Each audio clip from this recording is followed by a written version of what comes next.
Hola, bienvenidos a Estoy conociendo a alguien, un espacio creado para ti para que te conozcas un poco más a través de tu propia historia. Bienvenidos.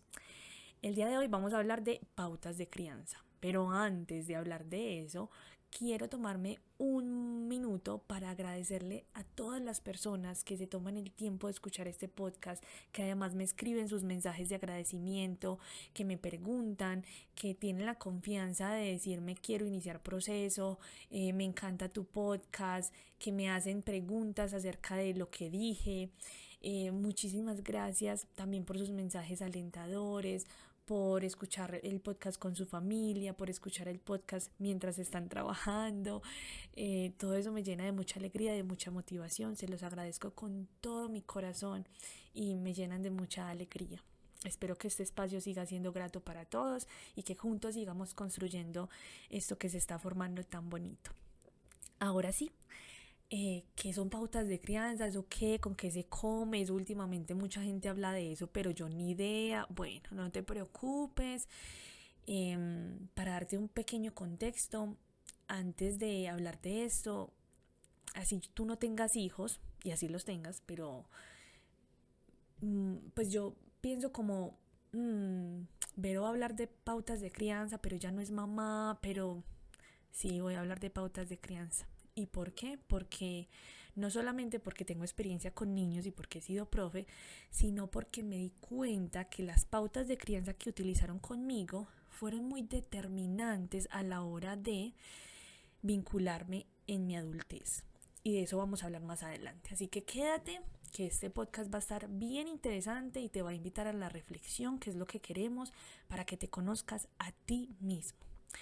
Entonces, yo les conté en el podcast pasado como un poquito de mis primeros 4 años de vida y qué había pasado como en todas esas dinámicas, como cuáles habían sido unos pequeños traumas que yo había identificado y cómo hoy por hoy se veían reflejados en cuáles estaba trabajando. Bueno, y ahí me quedé y yo dije, tengo que hablar también de la forma en la que me criaron, ¿cierto? Porque todos tenemos una crianza diferente, todos tenemos unos padres diferentes que además fueron criados de forma muy distinta, todos vivimos en realidades muy diferentes a pesar de que de pronto seamos todos de la misma ciudad o no. Todo eso, todo eso permea lo que somos el día de hoy. Entonces, por eso decidí hablar de esto el día de hoy. Ahora sí, pero ¿qué son? ¿Qué son esas pautas de crianza? Bueno, básicamente son el conjunto de reglas, valores, estrategias, actividades, límites, todo eso que guía la crianza de un ser humano. Y tú dirás, pero bueno, ¿y eso por qué es tan importante? Pues eso influye mucho en lo que eres el día de hoy. Y tú dirás, ay, pero ¿cómo así? ¿Por qué? Bueno, piensa en la situación más cotidiana de tu vida. No sé, estás cogiendo un bus. No sé, estoy acá inventando. Desde cómo pones la mano para frenar el bus, cómo pagas el pasaje, cómo te subes al bus. Ahí, desde eso tan básico, está influida la crianza que nos dieron. El saludo que le das al conductor, cómo le pagas, cómo lo miras, cómo te sientes, si te sientes cómodo o incómodo, eh, si cedes el puesto, si prefieres, no sé, esperar a que el bus pare antes de tocar el timbre. Todas esas cosas están influidas por nuestra crianza, hasta las cosas más básicas. Y más adelante hablaremos de eso. Entonces, para darte una anécdota así rapidita, te quiero decir que yo fui criada básicamente por teléfono porque mi papá nos controlaba a través de él, ya que pues él no podía estar presente. Entonces mi hermano y yo tuvimos que aprender a muy temprana edad a ser muy responsables, a madurar a las bravas porque tocaba.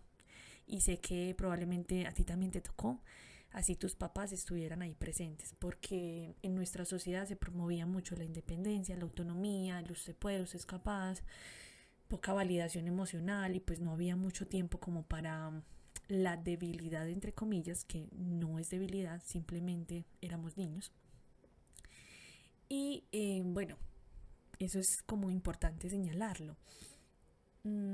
aquí me quiero detener y decir, no existen pautas perfectas y no existe crianza perfecta. Pero eso, digamos que las pautas de crianza nos pueden ayudar un poquito a instruirnos, a llevar el asunto, porque ningún niño viene con instrucciones. Y para ser honestos, nuestros padres tampoco sabían cómo hacer lo que hicieron, no sabían cómo ser padres. Y muy probablemente ellos también recibieron una educación un poco compleja. Entonces, me gustaría mencionar cuáles son estos estilos de crianza, digamos como los más comunes dentro de nuestro contexto social, cultural. Encontramos el autoritario, el permisivo, el negligente, ese como democrático, y hay algunos que son, digamos, un equilibrio entre uno o dos.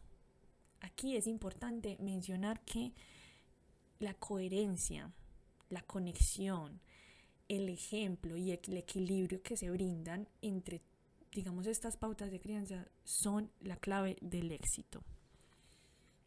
Bueno, como te mencionaba entonces, mi papá nos crió a través del teléfono y tuvimos que aprender a ser muy responsables desde niños.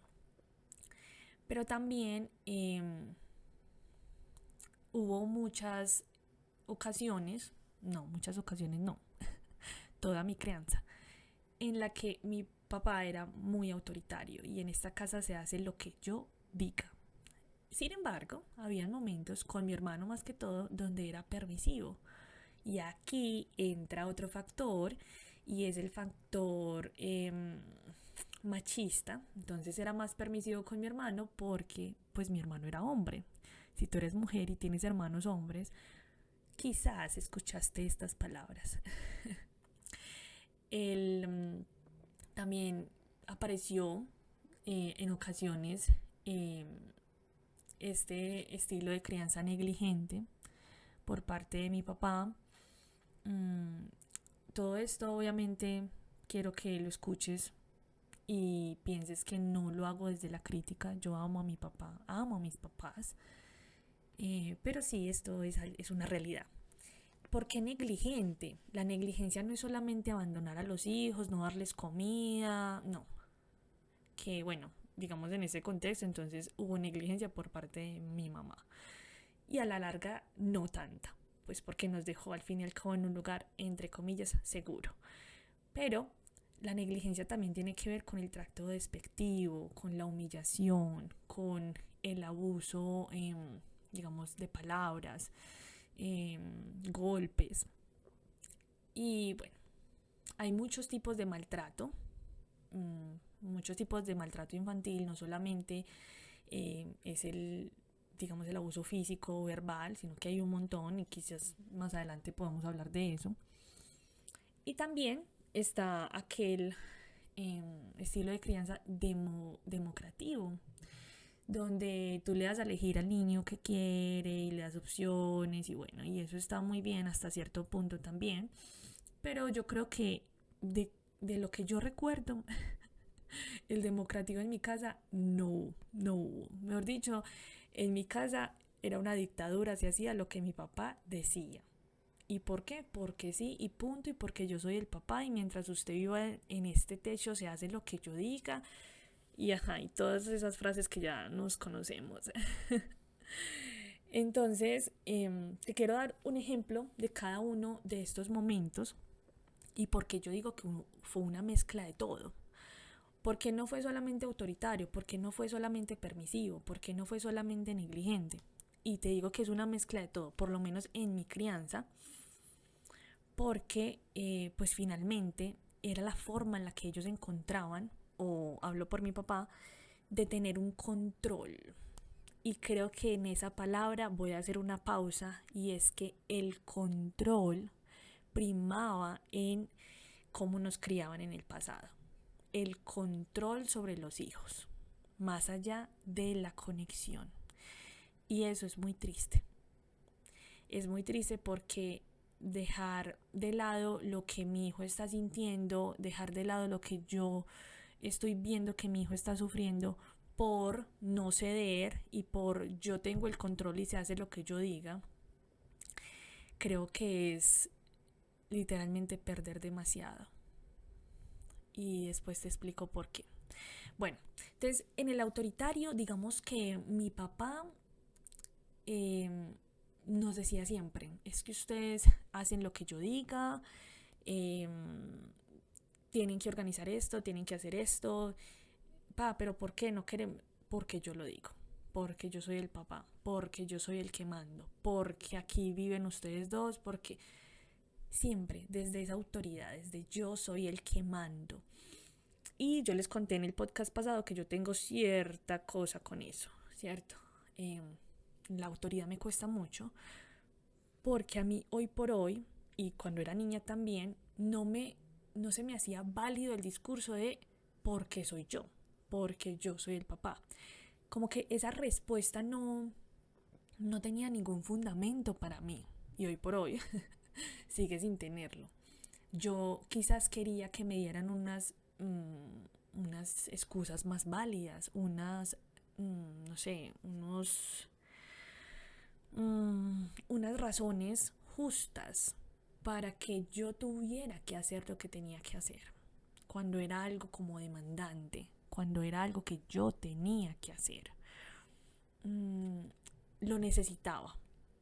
Y ahí quiero que tengas en cuenta que los niños piden, digamos, las razones no para pelear, sino para comprender, porque lo que es obvio para el padre no es obvio para el hijo. Y en todos los contextos que quieras imaginar. Lo que es obvio para ti no es obvio para el otro. Que es que se hace así, sí, pero para el otro quizás se haga de otra manera. Lo que quiero decir aquí es que cuando un hijo te cuestiona, te dice por qué lo tengo que hacer yo, dale las razones, pero unas razones válidas. No es simplemente porque yo mando, sino, no sé, quizás a ver, por ejemplo, yo recuerdo mucho que en mi casa nosotros nos dividíamos como los días entre mi hermano y yo para lavar los trastes, los platos de la cocina. Pero resulta que a mi hermano, no sé, se le olvidaba, entonces los tenía que lavar yo. Y yo decía, pero ¿por qué yo? ¿Por qué yo si él los ensució? O muchas veces me pasaba que había desorden y lo había dejado mi hermano y tenía que organizar yo, pero ¿por qué yo? Mi papá lo único que me respondía era porque yo lo estoy diciendo. Y para mí eso no era una justificación. Entonces en ese caso tú le podrías explicar a tu hijo el por qué se lo estás pidiendo. Sin embargo, ahí es importante escuchar su demanda también. Él te está tratando de decir que para él eso es injusto. Y tú, en vez de ponerte en la postura de se hace porque yo lo digo, puedes ponerte en una postura un poco más comprensiva. Eso solo por darte un ejemplo, pero si quieres de pronto ahondar más en este tema, puedes escribirme, que a mí me encanta hablar de esto. Ahora bien, habían momentos permisivos. Casi nunca me tocó, pero sí veía mucho esto con mi hermano. Entonces mi hermano quería salir o quería hacer algo y mi papá era más flexible con él. Y cuando yo le preguntaba por esto, su respuesta es porque él es hombre. Y yo peleaba mucho con esa idea. El permisivo es, digamos, bueno hasta cierto punto cuando hablamos de la negociación. Cuando hablamos de que voy a escuchar a mi hijo y voy a prestar atención a lo que quiere, a sus deseos y anhelos, y pues también voy a de pronto entrar en una negociación en la que ambos podamos, no sé, obtener una recompensa, por decirlo así. Sin embargo, como todo en la vida, el exceso es un poco contradictorio y llega a ser perjudicial.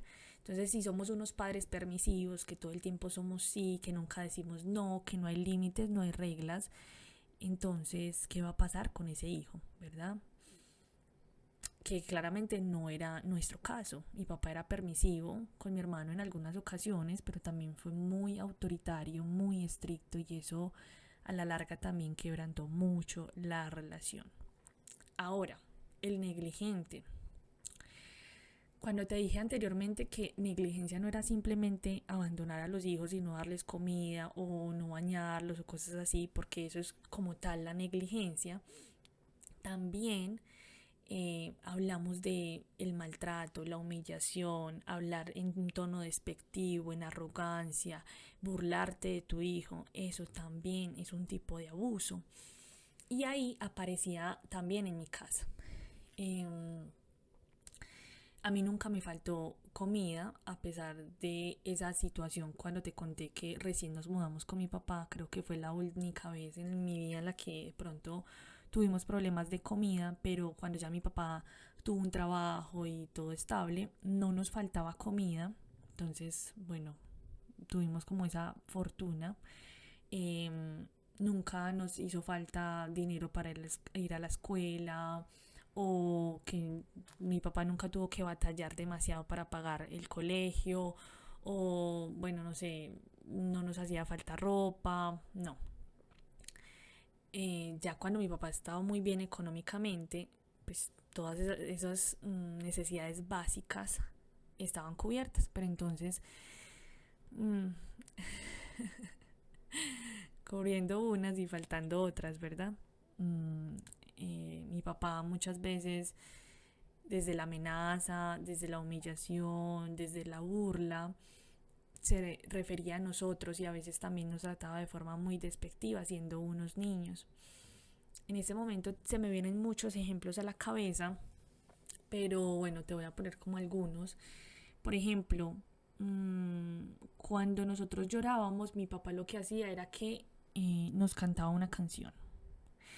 Y eso nos daba mucha vergüenza y a la vez mucha indignación e impotencia y frustración, porque nosotros estábamos mostrando nuestra emoción y lo que él hacía era burlarse, que quizás en su mente de padre decía, le estoy mostrando cómo ser fuerte o cómo enfrentar la burla de los demás, pero es que un niño no quiere eso, o por lo menos la niña que sufrió eso en ese momento no quería eso. Yo me escondía para que mi papá no me viera llorar, porque nos cantaba la canción y se reía, buscando como que nos hiciéramos fuertes, pero en realidad lo que estaba forjando era una coraza enorme, y estaba alejándonos de él, porque claro, cuando entonces ya más adolescentes nos pasaba algo que nos dolía o que nos hacía sentir triste, nunca recurrimos a él porque no había esa confianza, porque se creó esa barrera de vergüenza hacia él, hacia mostrarle nuestro dolor, nuestra angustia, nuestra tristeza, etcétera. Entonces nos cantaba una canción que yo obviamente me sé de memoria, y esto era muy intolerable para nosotros, porque además generaba mucha ansiedad ante el llanto, y años después a mí me costó mucho aceptar cuando quería llorar o mostrarme débil, y hoy por hoy también, aunque ya es algo que he trabajado mucho, yo cuando tengo muchas ganas de llorar puedo disimularlo fácilmente, pero digamos que ya trabajado eso, pues yo soy una persona muy sensible, siempre lo fui desde niña, y eso hizo más complicado todo el asunto. Pero ya hoy por hoy, después de la terapia y después de comprender muchas cosas, entendí que esa debilidad, entre comillas, que me decían que era, esa sensibilidad que tengo, nunca fue nunca fue una muestra de debilidad o de que fuera menos, sino que antes era como mi superpoder, como mi fortaleza, porque gracias a esa sensibilidad yo puedo conectar mucho más fácil con las personas, con los animales, con la naturaleza, y eso me hace un ser diferente, valiente e increíble. Y eso me gusta mucho de mí. Pero años atrás, ay Dios, mostrarme sensible era terrible. Y fui una persona en mi adolescencia muy fuerte, muy arrogante, grosera, despectiva, violenta, precisamente por esta coraza que había creado. Entonces, claro, dentro de esa negligencia aparecía también la humillación, no una humillación desde el poder, pero por ejemplo este acto de reírse de las cosas como que a mí me gustaban o de minimizar mis gustos, mis deseos, también era se sentía como una humillación. El hablarle despectivo a un niño, eh, frases como usted no sabe nada, usted no sabe lo que quiere, eh, deje de joder, fastidiosa, insoportable, todas esas cosas, pues eso realmente también es una muestra negligente. Y bueno, y obviamente estoy minimizando muchas cosas, pero mi crianza fue mucho de insultos, de palabras soeces, feas, groserísimas, que llegó un punto en mi adolescencia en la que a mí me decían, me insultaban y para mí un insulto antes era como una muestra de cariño. Yo nunca vi un insulto como algo totalmente malo, sino hasta que entendí que era algo malo. Yo trataba a mis amigas con insultos también, pues porque así me criaron y no sé, quizás lo normalicé tanto que para mí eso era una muestra de afecto. Pero bueno, también ahí quiero hablar de los golpes y es que todo era un golpe, todo era una palmada, un correazo, eh, sí, un empujón, eh, un pellizco, bueno, todas esas cosas que obviamente no son lindas de recordar, pero sé que muchos de los que están escuchando fueron criados así y eso deja unas secuelas que realmente son difíciles de borrar. Mm, y bueno, en el democrático, pasemos ya como al otro, para no ahondar mucho en esos temas. En el democrático es cuando también es como la negociación, como poner varias opciones a los niños, elegir entre ambas partes, como hacer como un consenso, como un acuerdo. Y digamos que eso no está tan mal hasta cierto punto. Como les dije anteriormente, todo en exceso es malo. Cuando yo les digo como que hay que hacer una mezcla de varias, yo me refiero más que todo es como al... tú puedes ser autoritario, pero también puedes ser permisivo, también puedes ser democrático, ¿verdad? Pero por favor no seas negligente. Eso sí, te lo pido. Nunca le hables a tu hijo de una forma despectiva, grosera, insultándolo. Trátalo con amor, con cariño. Bueno, eso creo que está de más decirlo. Pero cuando seas, digamos, un padre que pone límites y también a la vez es permisivo, flexible, recuerda que el equilibrio es la clave. Aquí me gustaría hacer algunas preguntas para que pienses en ti y cómo te criaron. Y es, por ejemplo, ¿qué frases aún te resuenan? Como yo les dije anteriormente, a mí la canción que mi papá nos cantaba todavía me resuena. Eh, Frases como no va a ser capaz también me resuenan. Eh, o frases como deje de joder también me resuenan. Hay muchas que todavía. Otra pregunta sería, ¿qué normas recuerdas como justas o como injustas? Como mencioné anteriormente, en mi casa por lo menos, una norma injusta para mí era que mi hermano tenía muchos más beneficios por ser hombre. Por ejemplo, en el tema de la comida, no sé, cuando yo no como carne, pero en ese entonces la carne más grande entonces era para los hombres, se le compraba primero a los hombres. Había una regla en mi casa horrible, horrible. Y era que, por ejemplo, si nosotros queríamos dormir con mi papá, Yo siempre quería dormir en la orilla de la cama y mi papá siempre decía que las mujeres al rincón. Y yo odio dormir en un rincón precisamente por eso, solo por eso.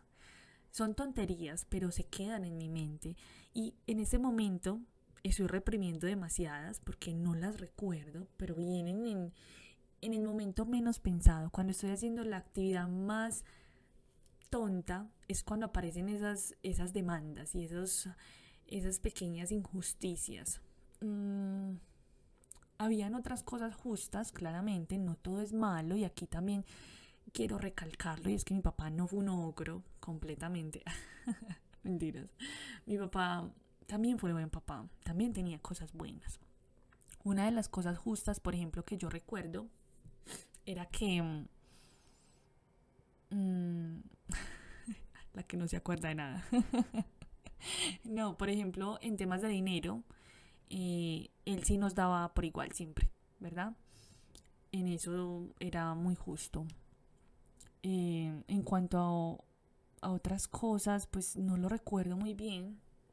Como he dicho anteriormente, para mí es mucho más fácil recordar como las cosas complejas de mi vida, porque fueron más.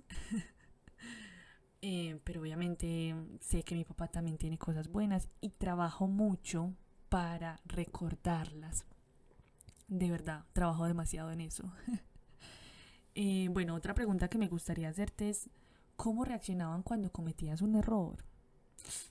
Y ahí es súper teso porque yo he visto personas que, me incluyo, en algún momento también fui, cometen un error y son, perdón, perdón, perdón, perdón, discúlpame, discúlpame, discúlpame. Como, bueno, tranquilo, no va a pasar. O sea, tranquilízate, no te preocupes, no va a pasar nada malo. Y es una pregunta bien interesante porque ¿cómo reaccionaban tus padres cuando cometías un error o tu cuidador? Yo te voy a contar mi historia y es que cuando yo cometía un error, mi papá hacía este gesto, o sea, este sonido, decía, ah, así. Como es ese sonidito de, ay, qué jartera, o ay, no, es como de, estoy harto, estoy cansado, ¿qué es esto? Ese sonidito. Que ese sonidito para mí significaba decepción, o sea, como lo estoy decepcionando, lo estoy haciendo mal, no soy suficiente, no soy buena en lo que estoy haciendo, no hago nada bien, todo lo hago mal, no puedo, nada es bueno para mi papá, yo soy lo peor. Bueno, todos esos pensamientos me acompañaron por años, por años. Y así reaccionaba mi papá cuando cometía un error. O también, como te dije ahorita, desde la burla, desde la crítica. Porque para mi papá no había nunca nada bueno. Nunca nada era asertivo, nunca era suficiente. Entonces aparecían como estas reacciones y también la mirada con los ojos de voltear los ojos de, ay, no sé, me imagino que ya te estarás imaginando. Así reaccionaban en mi casa cuando cometía un error. Uno que yo recuerdo mucho que me pasaba era que se me quemaban las ollas. Ay, sí, casi siempre con agua panela. Se me quemaban las ollas y eso, el humero en la casa y la olla toda, no, vuelta a nada, carbonizada. O quebraba mucho los platos. No, eso era terrible. Me acuerdo. Ay, esta es una anécdota bien chistosa. Bueno, no es chistosa la verdad. Me acuerdo que una vez llamé a una señora que nos fiaba, ¿cierto? Nos fiaba, que la quiero mucho, la recuerdo con mucho cariño. Y la llamé muy preocupada diciéndole que por favor, que si me compraba una taza en un baratillo y que yo se la pagaba después con mis algos. Y ella me dijo, ¿pero por qué? Y yo le dije, es que quebré una taza y mi papá me va a regañar, yo sé que me va a regañar mucho. Y ella me decía, pero eso no vale la pena. Y yo le decía, yo sé, pero mi papá me va a regañar, me va a decir que porque otra vez quebré la taza. Porque sí, quebraba muchos platos, pues es que era una niña. Y ella me decía, no vale la pena, no vale la pena, no, no la voy a comprar, no la voy a comprar porque eso no vale la pena. Y yo le decía, no, pero mi papá, yo muy angustiada, era una niña. Y ella me decía, si quiere yo hablo con el papá sobre eso. Y yo le decía, bueno, por favor, imagínense. Entonces, cada que yo quebraba una taza, un plato, cualquier cosa, eso era, no, no, no, no, no, terrible. Hoy en día no quiebro ninguna. No sé si fue la reacción al trauma o simplemente dejé de lado la angustia de quebrarlos, pues porque ya no vivo con mi papá y simplemente ya no me pasa. Porque muchas veces la angustia de fallar hace que fallemos. Qué interesante. Bueno, siguiente pregunta. ¿Qué aprendiste de lo que viviste en casa? Tanto bueno como malo. Vean, aquí quiero que pienses en ti cuando reaccionas frente a algo que a ti te dolía que hicieran contigo y muy probablemente tú reaccionas como te hubiese gustado que reaccionaran contigo. Por ejemplo, en este caso que te acabo de dar, en este ejemplo de la taza, de los platos quebrados, de las ollas quemadas, cuando a mí yo estoy con un niño compartiendo y al niño se le cae una taza, se le cae, no sé, un plato en el que está comiendo, ¿cómo reacciono yo? ¿Tú crees que yo le grito, que lo regaño, que hago, ay, así? Bueno, no. Mi reacción es, no te preocupes, los accidentes pasan. Vamos a recogerlo, vamos a limpiar, yo te ayudo. Esa es mi reacción. ¿Te acuerdas que en el primer episodio o en el segundo, no recuerdo, te dije que sanaba a través de los niños? Creo que cuando me pasan esas cosas, me parece muy bonito la forma en la que reacciono porque es como romper con esa demanda interna de reaccionar de la misma forma que reaccionaban conmigo. Y ahí es bien importante, porque mira que yo aprendí a reaccionar de esa forma con algo negativo. Entonces ahí quiero que pienses que tú puedes transformar todas esas cosas complejas que te enseñaron en tu infancia, que tuvo tu crianza, y las puedes transformar para algo positivo. Y es muy chistoso porque mucha gente dice, ay, es que el trauma habla y hay un video, por ejemplo, que ronda mucho, que a un niño se le cae algo y entonces alguien le dice, tranquilo, tranquilo, tranquilo, yo lo limpio, no te preocupes, no te preocupes. Y el niño lo mira como, sí, yo sé, pues se limpia y ya. Y ahí esa persona se queda pensativa como, uy, es que el trauma habla. Y literalmente sí, sí. Por eso cuando te pregunto, ¿qué aprendiste de lo que viviste en casa? Es tanto aquello positivo como también que aprendiste desde lo negativo, pero que hoy transformaste y lo convertiste en algo bueno o en una buena reacción o en un buen ejemplo. Porque a veces creo que la mejor forma de redención es no perpetuar ese tipo de reacciones. Y eso hace la diferencia. Y bueno, también piensa en las cosas positivas que te enseñaron. Por ejemplo, yo rescato mucho de la crianza que me dio mi papá, la responsabilidad, la honestidad, eh, la solidaridad, el pensar en los demás, eh, ser organizada, ser responsable con el dinero. Hay muchas cosas y muchas virtudes que rescato de mi papá. Vuelvo y te digo, yo lo amo a pesar de que es que mi papá ha sido mi gran maestro porque es que cometió tantas embarradas que me han dado sopa y seco para aprender. Y yo te lo digo hoy entre risas, pero ha sido un proceso largo, larguísimo, lento y progresivo para conocerlo, para perdonarlo, para comprenderlo. Y no solo a él, a mi mamá también. Pero trato, y vuelvo y te digo, trato de quedarme con lo bueno. Tú también quédate con lo bueno de ellos. Consérvalo y ama esa parte bonita. Y que aquello negativo te enseñe, te, te transforme. Siguiente pregunta. ¿Qué cosas repetirías o transformarías, digamos, ligada a lo que acabo de decir? Ay, güey, madre, es que uno piensa, ¿qué repetiría? Definitivamente lo negativo, no.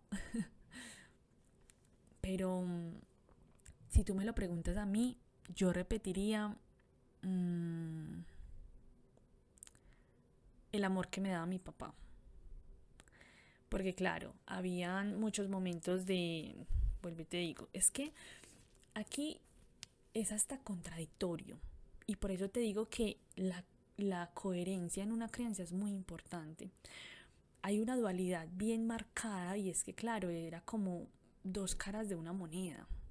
Mi papá, yo siempre he pensado, mi papá es una persona maravillosa, pero a la misma vez es tan compleja y tan reprochable, digámoslo así, que es como, ay, y sé que probablemente comprendas esto y conozcas a alguien así, o incluso tus padres lo sean, o incluso hasta uno mismo. Todos somos una dualidad, no somos perfectos. Nadie camina sobre las aguas.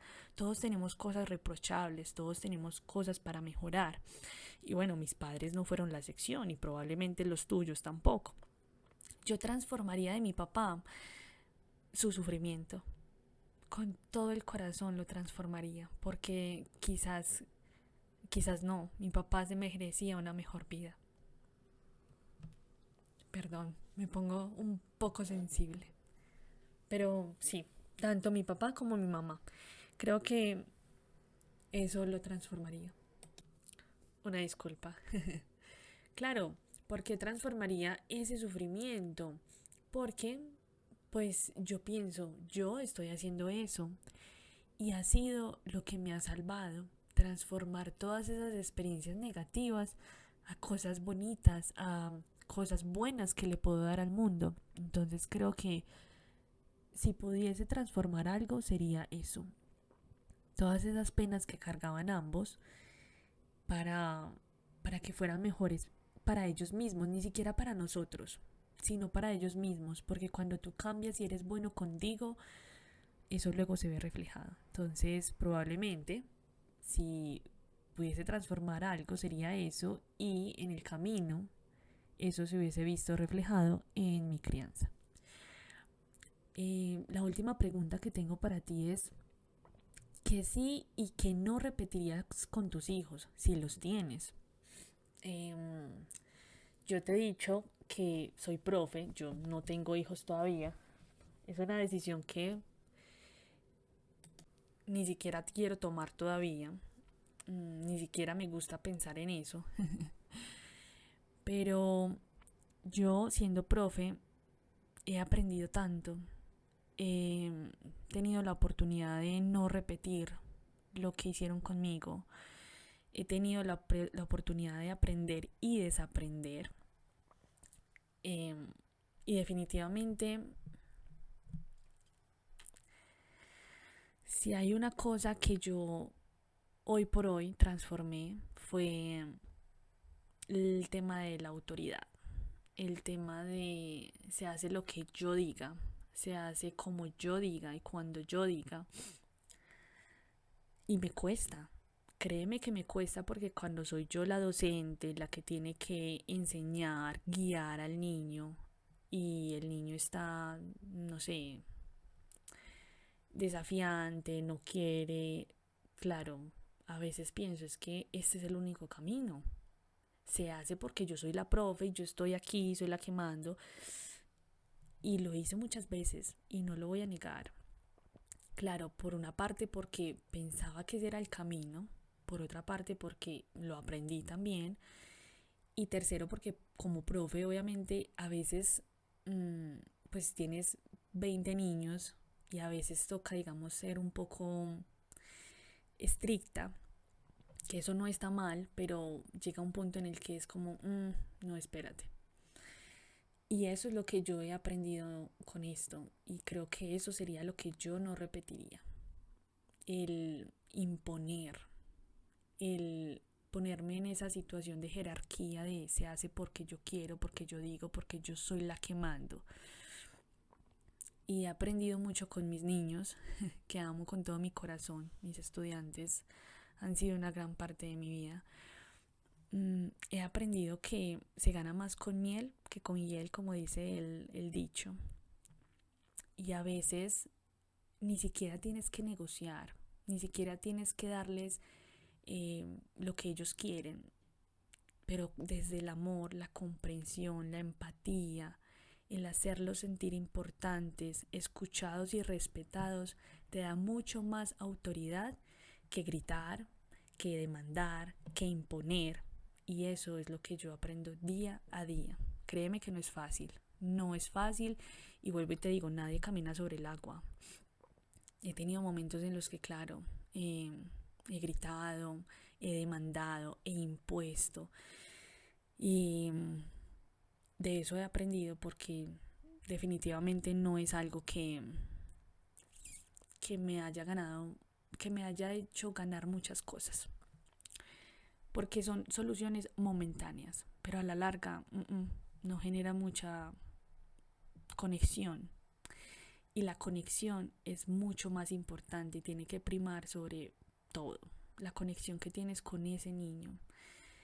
Vale la pena perder esa conexión por una orden, por sentir que sí te están haciendo caso, que sí te están escuchando.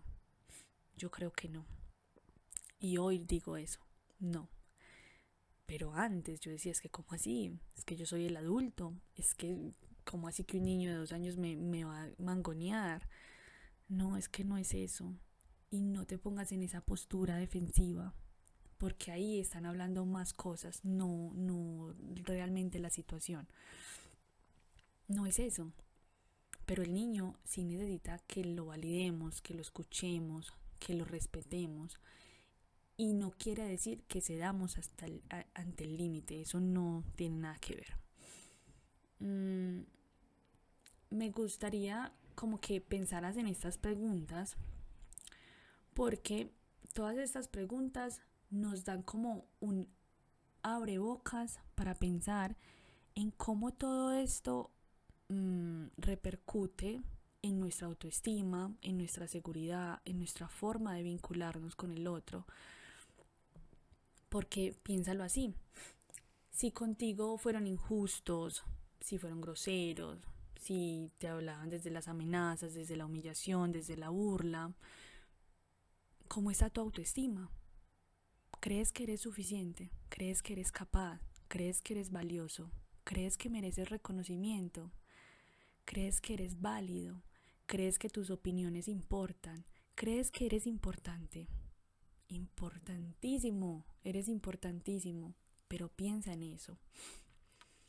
Hablemos de tu seguridad. Si cuando cometías un error te criticaban, te aislaban, te señalaban, tenían esa expresión de ay, qué jartera o qué pereza otra vez, ¿cómo está tu seguridad hoy? Te cuesta dar nuevos pasos, te cuesta tomar decisiones, te cuesta abrirte caminos, te cuesta confiar en ti, te cuesta creer que mereces algo. Ahora hablemos de la forma de vincularte. Si tienes frases que aún te resuenan, si hay cosas que no repetirías, si hay cosas que aprendiste desde, digamos, el lado negativo, ¿cómo te vinculas hoy? ¿Buscas personas similares a estos cuidadores que eran injustos, que te maltrataban, que eran groseros, que digamos que hacían cosas que no te gustaban, que no te escuchaban, que te minimizaban?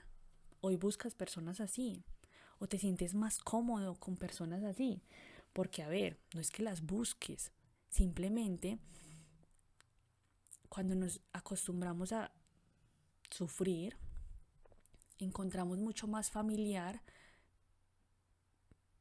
vincularnos con personas que, digamos, repitan estas formas, ¿cierto? Por eso es que es mucho más fácil conectar con alguien que tiene de pronto una misma historia de vida, que tiene cosas similares en su crianza, porque pues se nos hace mucho más familiar, por ende, mucho más sencillo de comprender, y aunque hayamos sufrido, pues es algo que conocemos y por ende perpetuamos, porque lo que no conocemos nos hace sentir incómodos. Esto es algo que vamos a hablar cuando lleguemos a la adultez y a las relaciones, pero bueno, por ahora estamos en crianza. Piensa en eso, por favor. Y quiero recordarte, no hay crianza perfecta. Por favor, repítetelo. Tú no tienes que ser una mamá, un papá perfecto. Tus papás no fueron perfectos. Tú como hijo no eres perfecto. Pero si hoy estás aquí, es porque tienes conciencia. Y al educar, nos educamos también. Y querer dar ese paso creo que ya es la redención que se necesita. Ahora, ya para cerrar, me gustaría dar como un abrebocas a unas pequeñas pautas, ¿cierto? Para quienes son padres. Y si tú no eres padre o madre, usa estas pautas para ti. Listo, entonces, arranquemos con el tema de límites claros y consistentes. Y también conscientes, ¿por qué no? Un límite claro es algo que realmente desde la estructura es necesario, ¿verdad? Es necesario y es importante que sea claro, consistente y consciente. Es decir, te pongo un ejemplo. No es negociable que te laves los dientes, por ejemplo. Eso no es negociable. Que no me quiero lavar los dientes, bueno, eso no es negociable, te muestro a través del ejemplo. Ese es el límite, ¿verdad? Pero entonces también aparece, por ejemplo, vamos a lavarnos los dientes después de comer. No es negociable. Después de comer se lavan los dientes. No quiero, el niño puede gritar, patalear. ¿Puedo negociar ahí? No, porque es algo que no puedo negociar, es algo importante. ¿Qué puedo hacer? Explicarle desde las consecuencias naturales el por qué es importante lavarse los dientes. No desde la amenaza. Por favor, papá, mamá o persona que estás escuchando, no amenaces a tu hijo. Se le van a caer los dientes, es que si no lo hace entonces no le vuelvo a dar dulces, entonces no se acuesta, entonces no juega. No, por favor, evita la amenaza. Evítala, y yo sé que es el recurso más usado para trabajar con los niños porque pues ellos aprenden también muy fácil, digamos, con la recompensa, pero por favor no lo utilices. Habla de las consecuencias naturales. Si no te cepillas los dientes, mira, nos puede dar caries, te pueden doler los dientes, más adelante, consecuencias naturales. De esto digamos que tendríamos que hablar mucho para dar muchos más ejemplos, pero más adelante lo podemos hacer. Comunicarte con respeto, esa es otra pauta. Esto es muy importante porque a veces se nos olvida que nuestros hijos son seres humanos también. Y les hablamos de una forma muy directa, muy despectiva también. Y esos niños también merecen respeto. Piensa que le estás hablando a un adulto, pero no desde las palabras que utilizas, no, porque son niños y hay que hablarles con mucha más conciencia, sino desde la forma, desde el tono de voz, desde la forma que utilizas. Tú a un adulto probablemente no lo amenazarías, no le demandarías, no le exigirías como le exiges probablemente a un niño. Bueno, no estoy dando por sentado que lo hagas, solamente estoy imaginando como ciertos contextos. Comunícate con respeto. Vamos a utilizar otra vez el ejemplo de digamos, esta instrucción de lavarse los dientes. Entonces, vamos a lavarnos los dientes. Es importante hacerlo, vuelvo y te digo, desde las consecuencias naturales. Y cuando te digo comunícate con respeto, entonces por favor, vamos a hacerlo. Hay mucha gente que aquí me dice, pero ¿cómo así que por favor? Pero ¿cómo así que gracias? Si es algo que le estoy diciendo que haga. Pues sí, pero es un niño que merece respeto. Y eso no te pone a ti en una posición inferior por pedirle el favor, por decirle gracias, así sea algo beneficioso para él. Y esto fue algo que honestamente en lo personal me costaba mucho entender, porque yo decía, ¿cómo le va a pedir un favor? ¿O cómo le va a decir gracias porque utilizó las palabras correctas? Yo peleaba mucho con esta idea, pero luego la comprendí. Y es que sí, en efecto, es importante porque a través de esto también les estamos enseñando cómo comunicarse, cómo manifestar sus deseos, cómo pedir las cosas. Entonces sí, comunícate con respeto con tu hijo. Recuerda que es un ser humano, es una persona. Háblale con respeto. Valida sus emociones, pero también valida las tuyas. Es importante, por ejemplo, en una pataleta, espera un momento a que la pataleta, digamos, disminuya para poder conectar desde la palabra. Inicialmente en una pataleta conecta desde el estar presente. Cuando ya puedas conectar a través de la palabra, súper importante que le digas: entiendo que estás triste, entiendo que estás enojado, veo que te sientes frustrado. Y esto no quiere decir que seas ante el límite. Entonces, lloró, entonces bueno, te voy a dar lo que quieres. No, no. Entiendo que estés triste, entiendo que estés, sin embargo, es algo que debemos hacer, yo te puedo acompañar, sé que es difícil para ti, yo estoy aquí para ti, cuenta conmigo. No sé, no por validar las emociones de nuestro hijo o de ese niño quiere decir que tengamos que dejar las normas o los límites de lado. No, eso está errado. Es validar su emoción. Entiendo que esto es frustrante para ti, que no quieres hacer esto, pero explicarle también. Vuelvo y te digo, comunicación consciente y con respeto.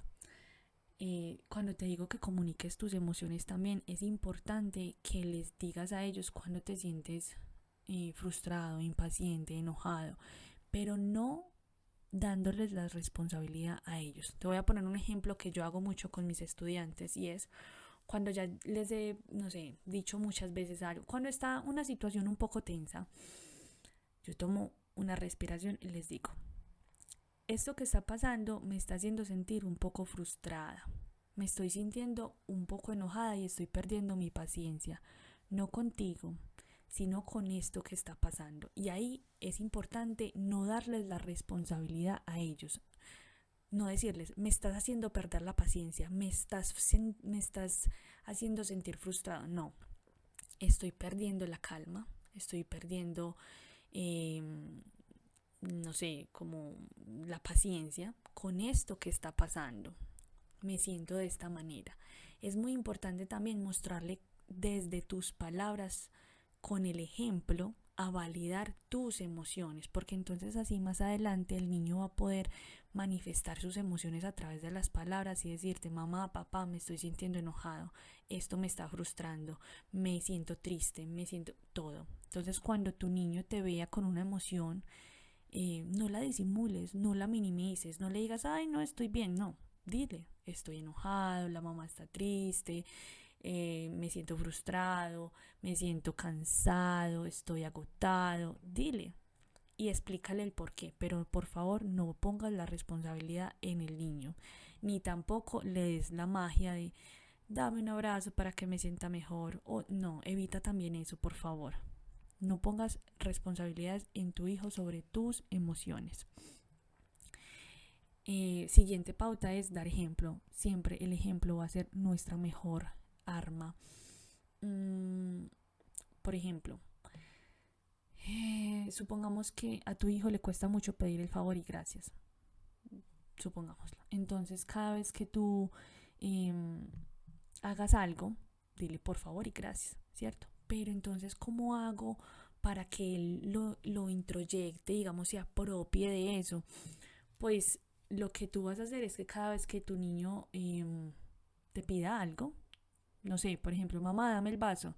Entonces tú le vas a repetir: mamá, me das el vaso, por favor, como si fueras tú como si fuera él el que está hablando, pero con tu voz.